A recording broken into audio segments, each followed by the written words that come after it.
तो last class में अपन ने पढ़ा था स्पीड कंट्रोल मेथड। अपन ने देखा था रोटर साइड से अपन कैसे कैसे कंट्रोल कर सकते हैं bye connecting an external resistance और कैस्केड ऑपरेशन, ये अपन ने पढ़ा था। स्लिप रिकवरी मेथड आप अभी रहने देना, स्किप कर देना, वो आपके सिलेबस में इतना है नहीं, मैंने ऐसे ही आपका ओवरव्यू दिया था। बेसिकली उसके चांसेस कम होते हैं आने के। आज अपन पढ़ेंगे इंडक्शन जनरेटर।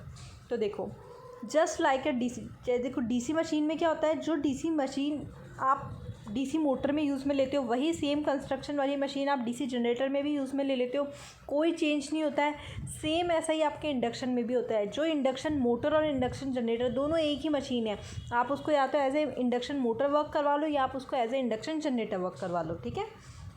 तो just like a DC machine, a same induction machine can be used as induction motor as well as induction generator without any internal modification.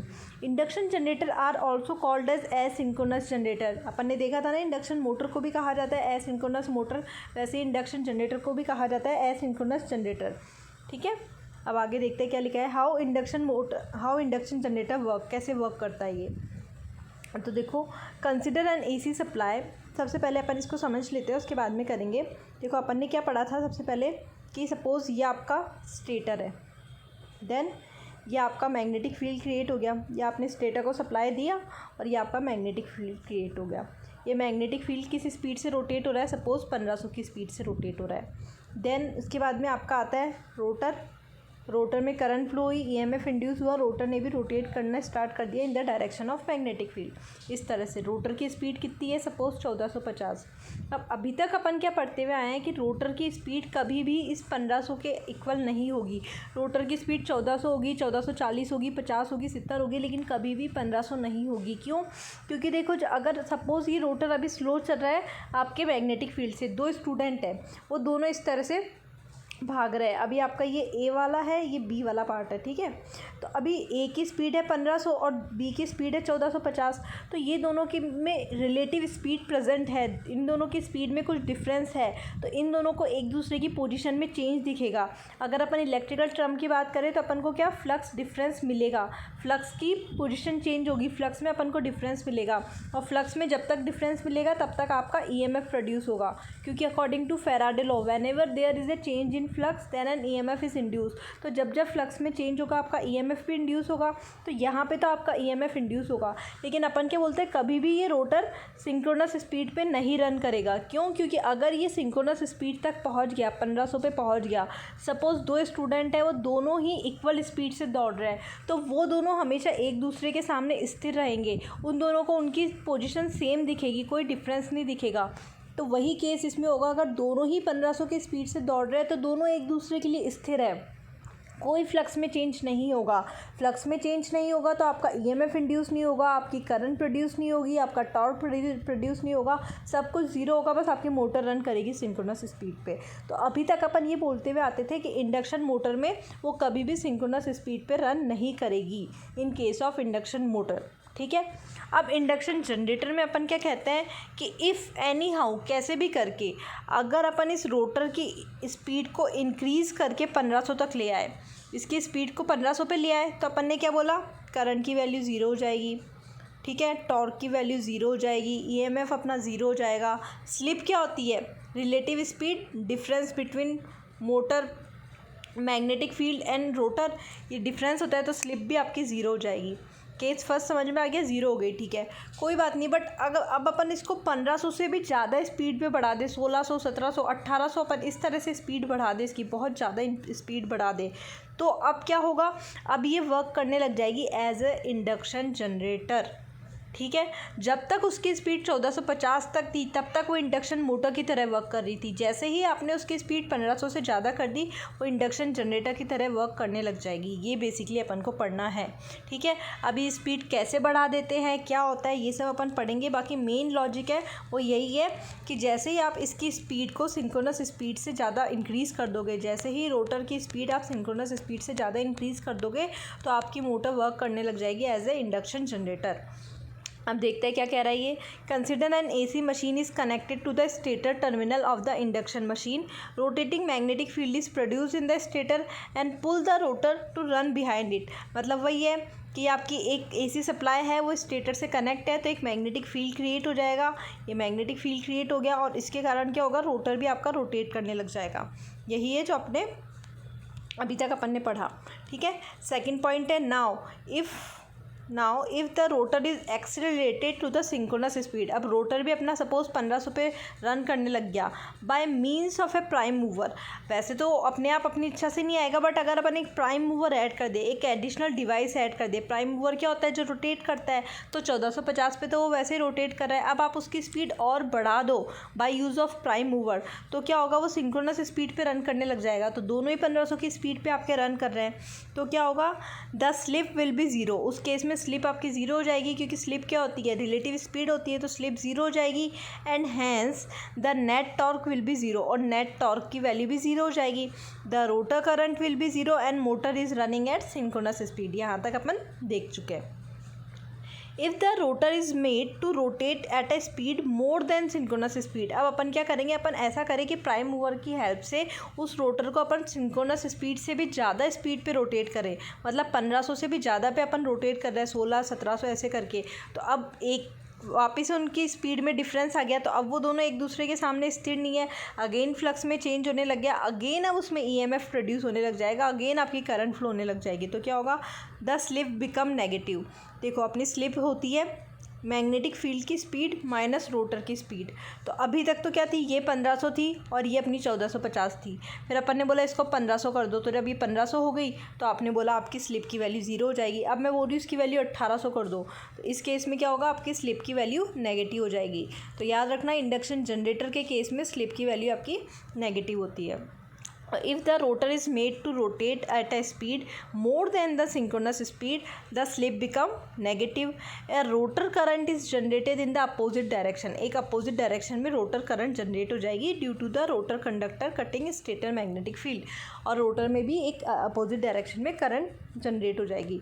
अब क्या होगा, यहाँ देखो ये स्टेटर था, ये सप्लाई थी, ये मैग्नेटिक फील्ड था, ये रोटर था, इस तरह से रोटेट हो रहा था। अभी क्या हो रहा था, अब ये बहुत ज़्यादा स्पीड से रोटेट होने लगे, सिंक्रोनस स्पीड से भी ज़्यादा स्पीड में।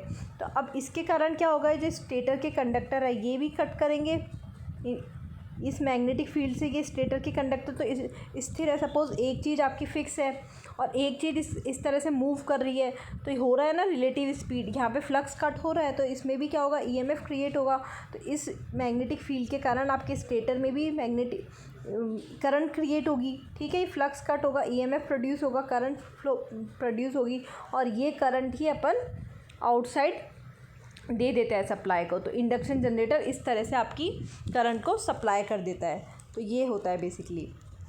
अब देखो ये चीज़ लिखी है इसमें, this generator rotor current produce a rotating magnetic field in the rotor which pushes onto the stator field. This causes stator voltage which pushes current flowing out of the stator winding against the applied voltage. Thus the machine is now working as induction generator. मतलब जब rotor आपकी synchronous speed से ज़्यादा speed से घूमता है तो उस रोटर के मैग्नेटिक फील्ड के कारण स्टेटर में भी वोल्टेज प्रोड्यूस होता है, स्टेटर में भी करंट प्रोड्यूस होती है, और यही करंट वो सप्लाई को देने लग जाता है। तो अब अपनी इंडक्शन मोटर सप्लाई से करंट लेती नहीं है, वो प्रोवाइड करती है, क्योंकि अब वो जनरेटर बन गई है। जनरेटर क्या करता है, इलेक्ट्रिकल सप्लाई प्रोवाइड करता है, तो अपना ये इलेक्ट्रिकल सप्लाई प्रोवाइड करने लग जाता है और as a induction generator work करता है।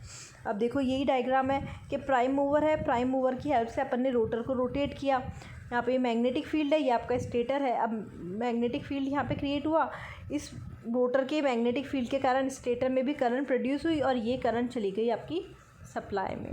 तो ये हो गया आपका इंडक्शन जनरेटर में। अब ध्यान रखना, पहले क्या था, मोटर के केस में जब ये एज ए मोटर वर्क कर रहा था तो ये क्या कर रहा था, पावर दो टाइप की होती है अपने पास, एक्टिव पावर, रिएक्टिव पावर। तो ये एक्टिव पावर अपन स्टेटर से ले रहे थे और एक रिएक्टिव पावर भी ले रहे थे। ठीक है, एक्टिव पावर अपन स्टेटर को सप्लाई देते थे, रिएक्टिव पावर का क्या फंक्शन था, reactive power magnetic field create कर रही थी, मैग्नेटिक फील्ड क्रिएट कर रही थी। अब जब ये इंडक्शन जनरेटर बन गया तो क्या करेगा, इसने एक्टिव पावर लेना तो बंद कर दिया और जबकि देने लग गया ये एक्टिव पावर। अब ये एक्टिव पावर देने लग गया, लेकिन रिएक्टिव पावर तो ये अभी भी सप्लाई से लेगा। क्यों लेगा? क्योंकि इसको मैग्नेटिक फील्ड तो अभी भी क्रिएट करके रखना ही है, अपन को एनर्जी का कन्वर्जन तो करना ही है। रोटर से स्टेटर में पावर ट्रांसफ़र कैसे होगी? Through the principle of induction.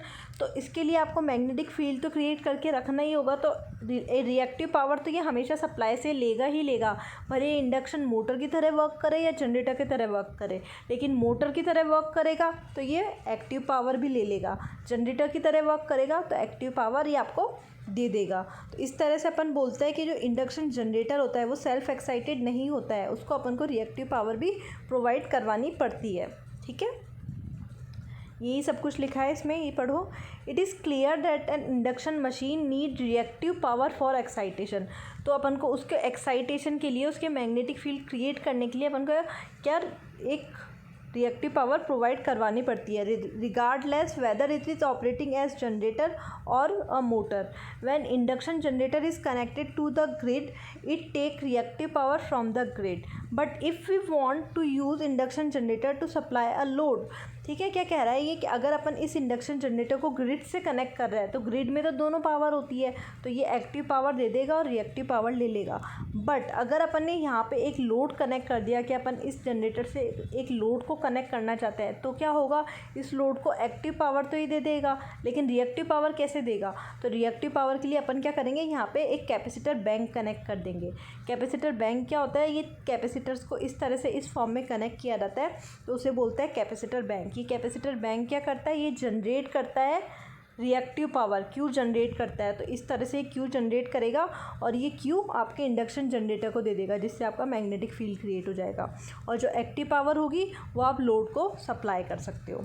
इस तरह से अपन वर्क कर सकते हैं। तो ये वही लिखा है कि if we want to use an induction generator to supply a load without using additional source मतलब grid, तो क्या करेंगे, a capacitor bank can be connected across the stator terminal to supply reactive power to the machine as well as to load. When the rotor is rotated at enough speed, a small voltage is generated across the stator terminal due to residual magnetism. Due to this small generated voltage, capacitor current is produced which provide further reactive power for the magnetisation. ठीक है, तो क्या हुआ, सबसे पहले यहाँ पे ये अपना सिंक्रोनस स्पीड से ज़्यादा स्पीड से वर्क करेगा, तो उसके बाद में क्या होगा, आपका ये एज ए जनरेटर की तरह वर्क करने लग जाएगा। तो यहाँ पे जो वोल्टेज प्रोड्यूस होगा, यहाँ पे जो करंट प्रोड्यूस होगी, उससे इस कैपेसिटर में करंट फ्लो होगी और ये आपका रिएक्टिव पावर प्रोड्यूस करने लग जाएगा। फिर ये आपकी रिएक्टिव पावर यहाँ पर जाने लग जाएगी। ठीक है, तो इस तरह से होगा। इसका एप्लीकेशंस का होता है, इसका मेन जो एप्लीकेशन है वो होता है विंड टरबाइन में। जो आपकी विंड टरबाइन होती है उसमें आपके डबली फेड इंडक्शन जनरेटर यूज़ में आता है, तो वहाँ पे इंडक्शन जनरेटर का मेनली यूज़ होता है। एडवांटेज क्या है, ये मोर रग्ड है, इसमें कम्यूटेटर ब्रश इन सब की ज़रूरत नहीं होती है। डिसएडवांटेज है कि ये बहुत ज़्यादा अमाउंट में रिएक्टिव पावर कंज्यूम करता है, तो ये इसके डिसएडवांटेज है। अब स्पीड टॉर्क कैरेक्टरिस्टिक देखो, लास्ट क्लास में अपन ने पढ़ा था इस तरह से। अपन ने जब कैरेक्टरिस्टिक पढ़ी थी तो अपन ने मोटर की कैरेक्टरिस्टिक ये पढ़ी थी, ये इस तरह से। तो ये मोटर के केस में पढ़ी थी, अपन ने कुछ टाइम पहले पढ़ी थी कैरेक्टरिस्टिक।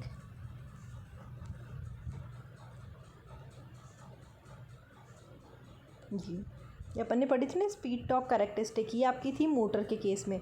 अब जनरेटर के केस में क्या बनेगी, जनरेटर के केस में स्लिप नेगेटिव हो गई, तो ये का यही डायग्राम आपको रिवर्स में बनाना है इस तरह से। तो ये हो गया आपके जनरेटर के केस में, ये था आपके मोटर के केस में, ये जनरेटर के केस में। क्योंकि जनरेटर में के केस में क्या होता है, आपकी स्लिप रिवर्स हो जाती है, तो जनरेटर के केस में आपका ये डायग्राम बन जाएगा। तो इस तरह से आपका ये डायग्राम ड्रॉ किया अपन ने जनरेटर के केस में। ठीक है, बस आज के लेक्चर में इतना ही पढ़ेंगे। नेक्स्ट क्लास में जो भी कोई डाउट हो वो अपन क्लियर कर लेंगे। एक बार ही पूरा पढ़ के आना आप। नेक्स्ट क्लास में अपन पढ़ेंगे डबली फेड इंडक्शन जनरेटर, जो कि अपने इस चैप्टर का लास्ट टॉपिक होगा। ओके।